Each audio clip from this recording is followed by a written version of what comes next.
Esse é o escultor Agnaldo dos Santos, baiano, morto cedo, que é um extraordinário escultor brasileiro e que foi dos primeiros a fazer figuras de santos e orixás dentro de um sincretismo muito brasileiro. Esse aqui é uma coisa bem urbana, de Agostinho Batista de Freitas, pintor paulista, que Bardes descobriu, que mostra o deserto das cidades. Ele mesmo me dizia, quando via aquela tela lá, olha, se não parece um cemitério. Esse aí. Aqui é Alcides. Alcides Pereira dos Santos, nascido na Bahia, emigrado para Mato Grosso, depois exposto em São Paulo com a Vilma Eide, que tem um extraordinário trabalho lá, e que tem uma síntese formal e de desenho e de composição absolutamente contemporânea. Esse aqui é nosso extraordinário Antônio Poteiro. Essa peça tem 1 metro, quase 2 metros de altura, é um abraço e a humanidade nascendo desse abraço. Essas são as fachadas de Ana Mariani, das casas sertanejas que Lina Bobardi comenta, e a gente vê a enorme inventividade dessas fachadas sertanejas, que para mostrar que aqui é a Casa dos Cacos, em Belo Horizonte, no bairro Bernardo Monteiro, feita também de fragmentos por um arquiteto espontâneo, para mostrar que a arte, para tirar essa ideia de que a arte é uma coisa pequena, um objeto, uma pecinha de barro de um artista, quer dizer, uma pecinha de barro não diminuindo nada, mas, quer dizer, pode ser a arquitetura, pode ser espaço urbano. Essas são as mesinhas de essa coisa neoconcretista, de geometria simbólica, como Roberto Pontual dizia, são as mesinhas de bar de Salvador, viradas, não é? E que a gente vê a extraordinária senso de composição, de construtivismo que eles têm lá. Isso aí são lameiras de caminhão de Alagoas, e a gente vê a ideia de velocidade, né, que esses lameiros exprimem. Grafites, que eu acho uma arte pública fascinante, cada vez mais importante para as cidades brasileiras, onde a arte vai para a rua mesmo, não é? E tem artistas interessantíssimos, uma floração. Até a Inglaterra já publicou um livro sobre os nossos grafiteiros, e nós mesmos ainda não. Não é? Tanto Rio, São Paulo, Belo Horizonte, é de uma criatividade e de uma variedade impressionante. Isso aí é Bispo do Rosário, essa figura gloriosa que todo mundo conhece, não é? E que é nascido em Sergipe, e, enfim, um inventor, né? Maravilhoso, que tem um museu no Rio, que pode ser visitado em Jacarepaguá. Aqui um grande escultor brasileiro que se chama Arthur Pereira, mineiro de Cachoeira do Brumado. Isso aqui é uma grande coluna que tem mais de 1 metro, não é, Lina? Ele sozinho, ele estava me dizendo que tem um colecionador aqui que tem quantas peças? Mais de 200, ele sozinho, uma exposição internacional. Aqui, para mostrar também, isso, por exemplo, é o ritual de passagem. Rituais de passagem, todos aparecem entre esses artistas: nascimento, casamento, parto, morte. Esse é de Benedito, do Recife, e essa Eva também é dele. Esse é um artista, acho que todo mundo tem a ideia que arte popular, artesanato, é tudo Nordeste. Não é assim, o Brasil inteiro é rico disso. Este é um artista de Novo Hamburgo, Carlos Alberto de Oliveira, e isso aí, isso aí foi levado pela Dona Eides, uma grande crítica de arte, que veio da Inglaterra, fez uma exposição pela Europa inteira, escolheu este trabalho para levar, junto com o Zé Antônio da Silva, e a família brasileira. Aqui tem a TV Globo mostrando o Jornal Nacional, e a família brasileira está muito pobre, está se degladiando, não tem nada que comer. Isso aqui é o Paulo Barros, o maravilhoso carnavalesco, de que eu falei para vocês, que foi o primeiro a criar carros alegóricos com figuras humanas em movimento, no Rio de Janeiro. O carnaval, uma das maiores artes populares do Brasil. Aqui, essa ideia de que o povo seria... Isso é um comício, não é? de Crato, Ceará. Pode passar. Aqui é o grande artista brasileiro, que ficou conhecido como Chico Silva, que é Francisco da Silva, e que, nascido no Acre, passou a infância lá. A gente vê o clima amazônico que essa pintura tem. Mudou-se para o Ceará, foi descoberto por um suíço chamado Chablos, expôs no Rio de Janeiro, fez um sucesso extraordinário. Eu, uma vez, fui apanhado pelo mercado de uma maneira muito cruel. Uma vez eu fui entrevistá-lo num apartamentinho conjugado, onde ele tinha uma banheira cheia de jacarezinhos nadando. Tamanha aflição que ele tinha de estar naquele lugar. E foi para Paris, teve revistas internacionais falando sobre ele, que ele era meio índio também, né? E terminou, a obra dele é imensa e importantíssima. Esse é Chico Tabibuia. Esse aqui é um Exu relógio. Chico Tabibuia é um homem cuja mãe era umbandista, teve 20 filhos, nunca largou um filho. Ele foi criado dentro de terreiro de umbanda, depois passou a ser crente, aí ficou liberado para poder representar orixás. Essa é uma máscara de Cissa, de Juazeiro, onde ela inventou essas placas que se põem na parede, de uma variedade incrível, onde pintura e volume se equilibram maravilhosamente. E quando eu fiz a exposição de Paris, esse foi o pôster que ficou enorme em todos os metrôs da cidade, me dava uma alegria enorme quando eu passava de metrô e via isso. Isso aqui é um dos maiores xilógrafos do Brasil, porque o cordel é de uma riqueza extraordinária, tanto escrita. O cordel também, nasceu nos anos 30. Não é? É uma arte que foi se desenvolvendo rápido. Xilogravura de Dila, e essa é de J. Borges, que são os dois grandes vivos xilógrafos brasileiros. Aqui, Dezinho, de Teresina, Piauí, que criou uma escola extraordinária, religiosa, um ex-voto brasileiro. Só os ex-votos esculpidos do Nordeste, um deles, a solução plástica que eles encontram, farei a alegria de qualquer artista erudito. Esse é o ex-voto. Antes nós vimos ex-voto de uma branca, agora aqui um ex-voto negro, que parece um Brancusi, né? Quando a gente vê, é esse que está na capa do dicionário. Todos provenientes do Ceará. Essa é uma carranca, que eram usadas, você sabe, na proa das embarcações. O seu maior e mais conhecido artista no século XX foi Francisco Biquiba, de Lafayette, Guarani, na Bahia. Antônio Poteiro, que também agora que pinta também, né? Nós vimos a escultura maravilhosa dele, o Abraço, aquele que dá origem a toda a humanidade, e a gente vê que tem um estilo imediatamente reconhecível, é um grande artista brasileiro. Que nós temos Galdino, que é tão bom e importante quanto Vitalino, lá em Caruaru. Não é? Esse é o poeta, ele se representa como poeta. Ele escrevia pequenos poemas em papel, enrolava e botava também junto às esculturas, e tem essa obra espinhada, né? Faz esse barro escarificado. Esse é o nosso querido profeta Gentileza, lá do Rio, que viu um incêndio, saiu pelo Brasil, dizendo que gentileza gera gentileza, e que todos nós devíamos pensar em ser assim, para que a sociedade pudesse mudar, e fez uma coisa gráfica extraordinária. E aqui o nosso genial e grandíssimo escultor brasileiro, GTO, mineiro, de Divinópolis, com as suas rodas vivas.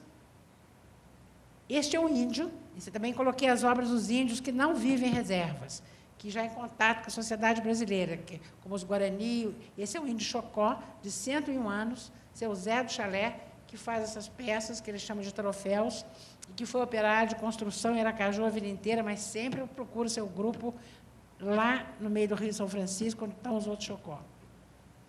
Aqui a nossa mineira também, a Mestra Isabel, não é?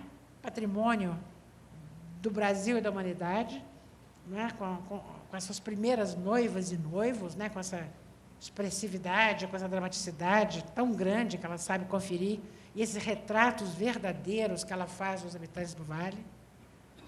Aqui José Antônio da Silva, o genialíssimo José Antônio da Silva, que era carreiro, esse que eu falei, que era carreiro em São Paulo, e depois foi descoberto por Lorival Gomes Machado, Antônio Cândido, foi parar na Bienal de São Paulo, foi exposto na Bienal de Veneza.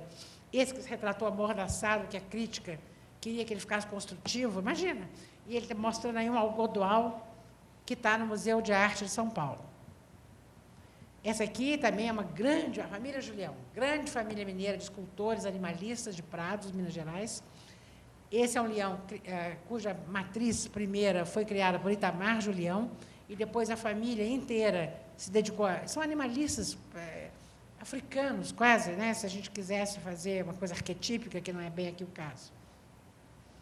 Esse é o pintor Júlio Martins da Silva, de quem eu falei para vocês, que tem essa arte simbólica deslumbrante, que era um homem de alma profundamente religiosa, naturalmente voltado para Deus. Ele era um batista, aqui do Paraná, Lafayette Rocha, essa coisa um pouco terrível da transformação da sociedade, onde já mostra um boi vestido com terno, e ainda segurando uma espiga de milho na mão. E, em outros casos, esse boi está vestido de executivo mesmo, com uma pasta de executivo na mão.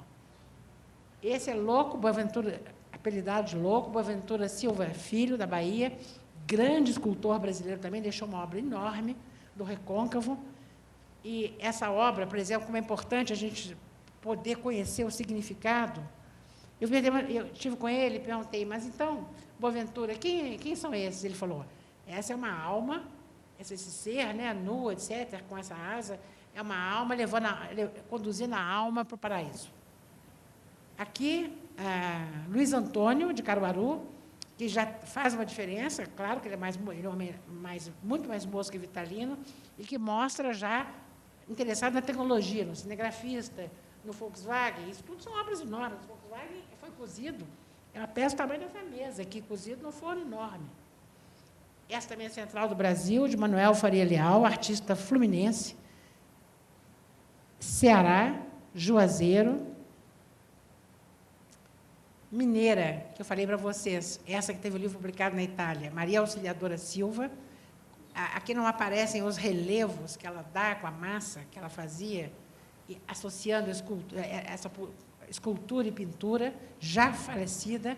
Aqui a nossa prezadíssima Maria Lira Marques, com seus bichos do sertão, não é essa coisa maravilhosa?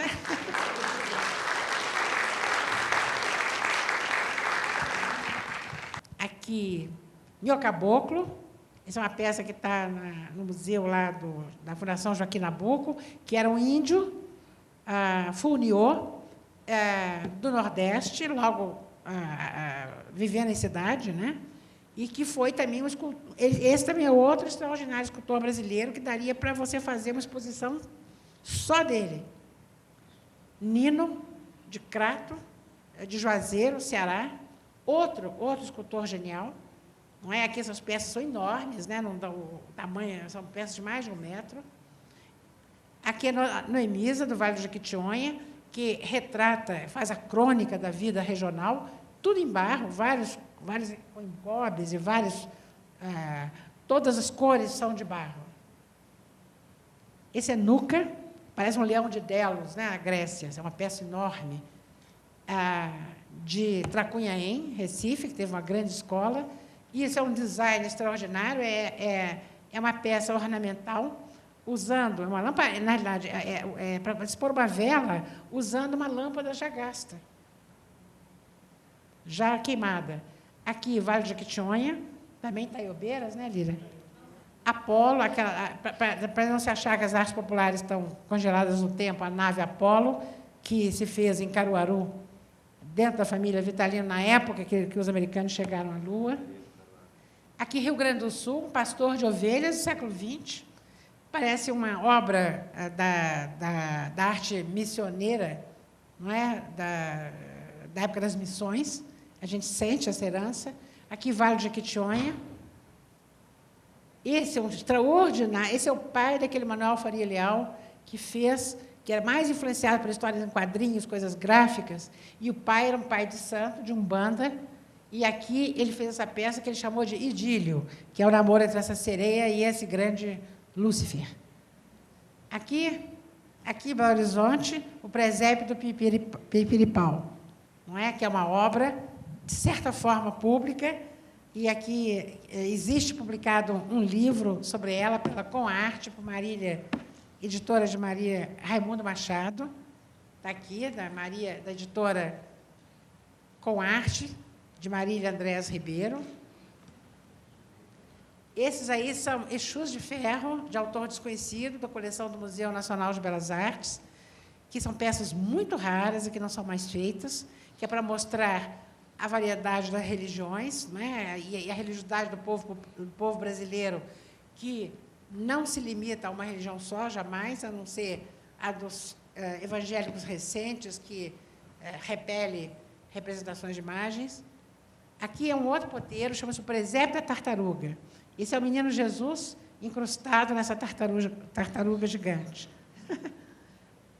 Aqui é Nova Jerusalém, eles fazendo as esculturas da grande manifestação anual da Paixão de Cristo, que acontece anualmente em Nova Jerusalém. Esse daqui, vamos ver aqui, esse aqui, ele é um amulengueiro, chama-se Pensamento Selvagem, essa peça, Solon Alves de Mendonça. Solon Alves de Mendonça. A gente vê coisas...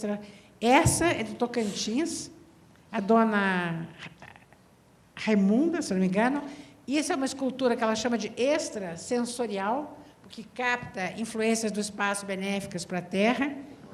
Dona Romana, de Tocantins, de um lugar chamado Natividade. Isso aqui é a grande escultora Severina Batista, muito expressionista, de Tracunhaém, porque a diferença entre Tracunhaém e Caruaru, que começaram suas artes de barro ao mesmo tempo, que Caruaru era mais cronista, como Vitalino, retratando a realidade, e Tracunhaém era voltada para santos, religiosidade e vidrado, né, de técnica do vidrado. Esse é o genial Ulisses Pereira da Silva, um dos grandes escultores brasileiros, falecido recentemente, e isso parece a cabeça de um guerreiro homérico, né? Ele mesmo eu fui acompanhando a obra dele também ao longo de 30 anos, e isso aí já é uma obra da última fase da vida dele, de um apuramento formal e cromático, né? Fora do comum. Passaram já na minha casa historiadores estrangeiros, me disseram: mas quem é esse artista tão extraordinário que a gente não conhece? Como é que a gente consegue uma coisa dele? Aí eu falei: só indo em Caraí, lá no Vale do Jequitinhonha, porque e não é todo mundo que ele recebe também, não. Isso é uma onça de Vitalino. Né? Vocês veem como ele era expressionista, né? Isso é uma peça grande, assim, né? E o tratamento depois ele passou a fazer as peças sem pintura, mas porque alguém disse a ele que era mais rústico, e deu esse palpite lá.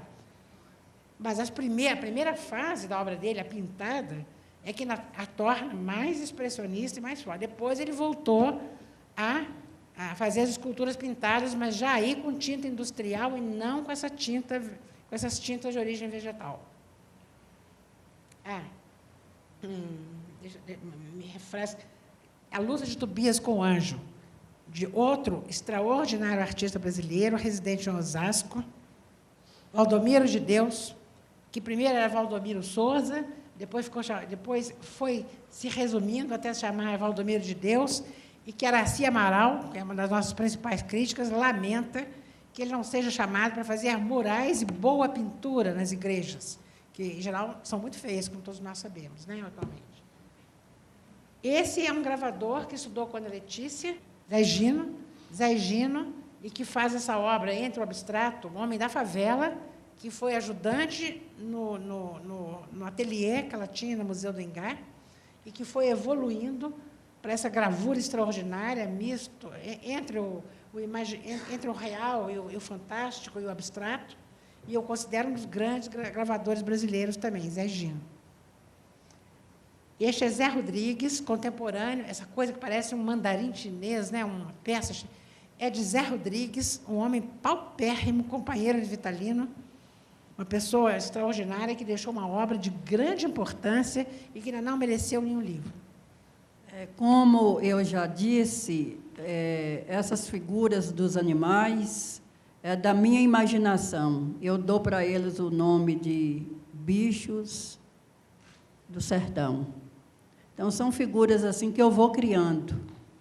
E a técnica é a terra, né, como eu já falei, com um pouquinho de água, um pouquinho da cola E aí eu vou viajando neles aí, nesses bichos. Eu fico imaginando a gente num lugar, numa mata, e esses bichos atrás, né? Tum, tum, tum, atrás de alguém. E eu só sei dizer que eu gosto muito desses bichos. Queria parabenizar as duas, a Maria Lira, pelo esse depoimento assim tão espontâneo, né, tão verdadeiro da pesquisa que ela faz com a arte, né, e também do processo criativo dela. E também parabenizar a Lélia pela brilhante palestra que ela fez sobre a arte do povo brasileiro, né, e que mostra um conhecimento abrangente e, ao mesmo tempo, vertical, né, dos artistas. E gostei muito, Lélia, quando você fala de circularidade, né, desse diálogo entre o popular e o erudito, o popular e o contemporâneo. E isso vai ao encontro das minhas pesquisas atuais sobre a arte contemporânea. Então, acho muito interessante ver como você mostrou o trabalho do Arlindo Daibert, né, fazendo uma releitura do Grande Sertão Veredas, o trabalho do Elliot Sica, né, os parangolés, que fazem também essa releitura da Escola de Samba de Mangueiras. E eu acrescentaria dois artistas que eu estou pesquisando, que são muito interessantes, que é o Ivan Volpe, que faz ele ressignifica, de uma certa forma, essa festa popular de São Sebastião aqui em Macacos, fazendo bandeiras, né, recriando bandeiras junto com as crianças do Arraial, e o trabalho do Jorge dos Anjos, que também ressignifica toda essa tradição afro-brasileira, né? Então, era só esse comentário que eu queria fazer, e fiquei muito emocionada com o depoimento de vocês duas, né? Obrigado. A historiadora é valiosa para a gente. Mais alguma pergunta, gente? Não tem ninguém no Vale que conhece tanto a cultura popular por causa dessas pesquisas e trabalhos. Ela disse que não é estudada, mas nos nossos trabalhos juntos, ela leu mais de 200 livros desta grossura de história, antropologia, folclore, lei, sublinha, depois eu vou ler depois. Mas que diacho, por que ela acha isso tão importante, riscando, né? Mas é assim que ela me ensinou a pensar a partir do povo do Vale do Jequitinhonha. Ó, Lira, fala. É claro que a pesquisa me ajudou muito, porque muitos dos trabalhos que eu faço, eu parti através dessa pesquisa. Me inspirou muito, né? Como o trabalho de uma peça por nome Inspiração, outra a partir de uma música que é assim: "Ô vida triste é a vida da pobreza, ô vida alegre é a vida da riqueza. As horas certas tem a cama e tem a mesa. Eu quero dormir um sonho no colo de uma princesa, ai, ai." A partir dessa música, eu parti também para uma peça, né, em cerâmica. E muitas outras figuras, né, que eu já fiz a partir do trabalho da pesquisa. Para mim, foi muito importante. Queria perguntar para Maria Lira, por favor. Você comentou que, desde cedo, você ia aprendendo como pegar com a argila, como trabalhar, e que tinha até uma lua específica para poder trabalhar com a argila, né? Se a senhora não se importasse, falasse um pouco mais, que lua é essa, qual a mudança que faz, como é que a senhora lida com essas questões de uma tradição que não tem registro e que, de alguma maneira, interfere na sua interação, na intimidade, com a matéria-prima que a senhora utiliza? No Vale do Jequitinhonha, isso é comum. As pessoas, para tirar um cipó, para poder amarrar uma casa de enxumento, eles olham a questão da lua. Não tiram o cipó na lua forte, nem tira também a madeira, o madeiramento, porque a madeira apodrece logo, né? E, assim mesmo, também, para tirar o barro, a dona Joana, e não é só ela, não, muitos outros artesãos olham essa questão da lua forte. Eles tiram na lua que é fraca. Quer dizer que a lua forte é a lua porque cheia. vai quebrar muita peça na queima. Também, depois da peça pronta, antes de ir ao fogo, ela trinca. Quer dizer, a Então, lua forte isso lá é a lua comum. cheia e a lua fraca é a lua minguante ou lua nova, alguma coisa assim? Eles não tiram cipó nem madeiramento. O corte de cabelo, né? O Certo. corte de cabelo também. Também na lua fraca? Tudo na lua fraca, Tá. né? Obrigado. Isso lá é comum. Tá. Parabéns, muito lindo o seu trabalho. Muito obrigado. Obrigada. Vai muita gente lá, muito arquiteto, crianças de escolas. Eu estou tentando passar, né, essa técnica para... Vai criancinha pequenininha lá do colégio de Araçuaí, professores, às vezes eles me chamam, professores universitários, né, lá da cidade, para ir nas escolas falar o que eu estou falando aqui para vocês, né, com essa simplicidade toda, porque a gente não estudou, mas eles querem saber, né, da maneira como a gente trabalha. E mesmo da Escola Guinhar aqui, já foi uma Kombi lá de estudantes, eles me pediram para fazer, de escola, né, de Belas Artes, para poder fazer um roteiro. Eu fiz o roteiro, eles chegaram lá, eu levei na casa da Zefa. Lá na minha casa, eles passaram um dia vendo como eu trabalho, e que eles falaram para mim assim, Lira, a gente vê o trabalho do César aqui em Belo Horizonte, e a gente nem imagina como vocês vivem, como vocês trabalham lá. Aí eles foram, né, eu fiz esse roteiro, levei na zona rural, para ver o pessoal de lá trabalhar, ia levar na Dona Isabela e em mais algum lugar, só que eles... não tinha assim, condição para fazer a viagem mais longa, então a gente foi em lugares mais perto. Levei lá onde que vivem os índios, os Pancararu. Eles viram também o trabalho lá dos índios. E foi muito bom. Você comentou sobre o mestre Vitalino, né? Eu tive a oportunidade de ir lá no Vale, lá no Vitalino. A gente fotografou lá, achei muito interessante. De que maneira que você acha, perdão, a senhora acha, que isso possa contribuir e de que maneira que a gente pode seduzir os jovens? Porque você citou muitas pessoas, né? Assim, escultores, etc. e tal. Mas de que maneira que a gente pode seduzir com esse mundo globalizado que a gente vive, com essa alta tecnologia, para que, né, no caso do Vale de Jequitinhonha, eles estão muito mais próximos assim da cultura, né? E tem um pouco essa falta de, talvez a falta de tecnologia, eles, por exemplo, compõem com essa parte que é o aprendizagem de pai para filho. Eu queria que você falasse um pouco disso. Se eu entendi bem, você quer que eu fale sobre a questão da tecnologia hoje?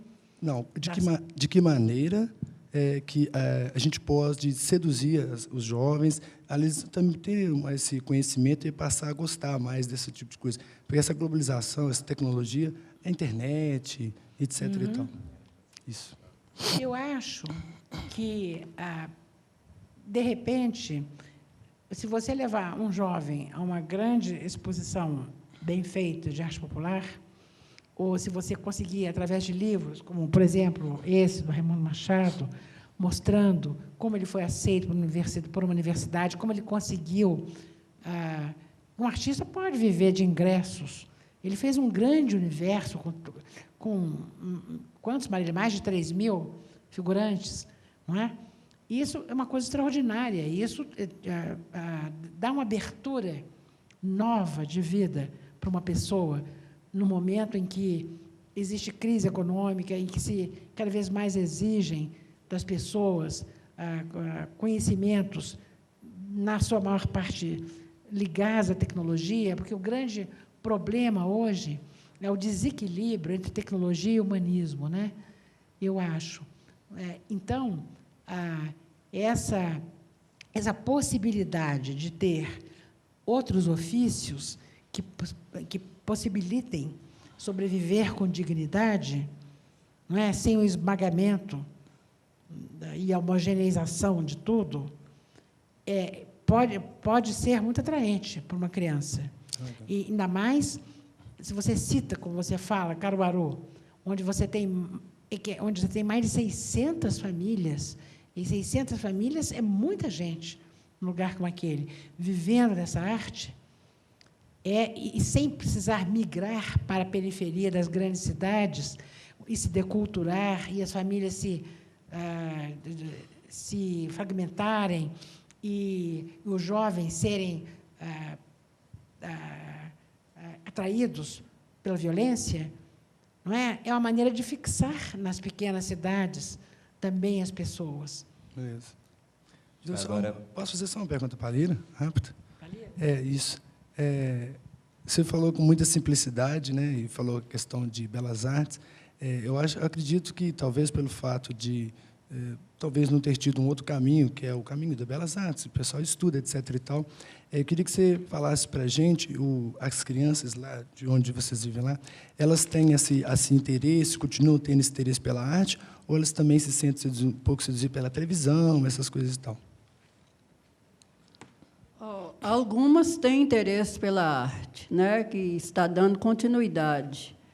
E outras vão com as professoras, e elas estão dando essa continuidade. Na escola, né, como eu falei, eu dou, às vezes, um pouco da terra, porque a pessoa tem que ter também conhecimento da terra, que não pode ser qualquer terra que a pessoa encontra, né? Tem que pesquisar. Vai descobrindo aquilo que é bom, o que não é bom, né? Eu vou descobrindo qual a terra que dá para fazer fundo, porque nem todas as terras ela dá para fazer fundo, né? Quando eu vejo que não dá para fazer o fundo, então eu deixo ela só para fazer o desenho. E aí é de sempre, essas pessoas estão lá em casa, né, para querer saber, e eu vou explicando. E eles estão tentando, né, fazer. Às vezes, leva lá em casa para mim poder ver o trabalho, né? E aí, o que faz a gente ficar feliz é isso, né, que o que a gente sabe vai para frente. Muitos, às vezes, me criticam, você fica ensinando, e depois eles vão ganhar dinheiro, você não ganha. Mas eu não me importo com isso, não, porque eu vejo que, se a pessoa ela tem mesmo vontade de aprender, que é um artesão de verdade, o que a gente coloca na mão dele, ele vai em frente. E aquele que não tem mesmo dom para a coisa, ele revira, igual aquelas pedrinhas pequenas que eles vão emendando, fazendo um bichinho. Se coloca, é tudo fácil, né? Mas se coloca na mão de um que não tem mesmo criatividade, ele revira aquelas pedrinhas e não faz nada, né? E eu não tenho essa preocupação de que ele vai ganhar muito dinheiro e eu não. A importância para mim é não deixar a arte morrer, e a gente vê ela ir para frente, né? E cada um tem sua inspiração, quem não tem, ele não faz nada, né?